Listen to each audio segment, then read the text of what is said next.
آج 13 فروری اور پوری دنیا کے اندر ورلڈ ریڈیو ڈے منایا جا رہا ہے.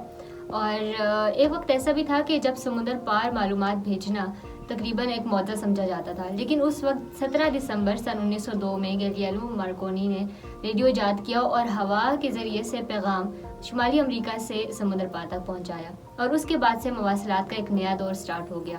اور اس کے بعد 13 فروری سن 1946 کو یونائٹڈ نیشن نے اپنا جو ریڈیو ہے اس کا آغاز کیا. اور اس کے بعد سے ہر سال یہ دن منایا جاتا ہے ورلڈ ریڈیو ڈے کے طور پر.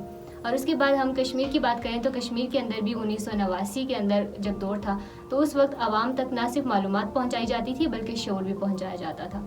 اور اس کے بعد جو ہم دیکھتے ہیں کہ آج کل جو ڈیجیٹل دور ہے اس کے اندر نہ صرف ریڈیو سنا جاتا ہے بلکہ دیکھا بھی جاتا ہے. اور اسی روایت کو برقرار رکھتے ہوئے سونا FM 89.4 مختلف زبانوں کے اندر چاہے وہ گوجری ہو، کشمیری ہو، پہاڑی ہو یا پھر اردو ہو اس کے اندر اپنے پروگرامز کرتا ہے مختلف RJs کے ذریعے. اور اس میں جو ہے عوام کو نہ صرف معلومات پہنچاتا ہے، نہ صرف خبروں کے ذریعے سے ان کو انفارم رکھتا ہے بلکہ شعور بھی دیتا ہے.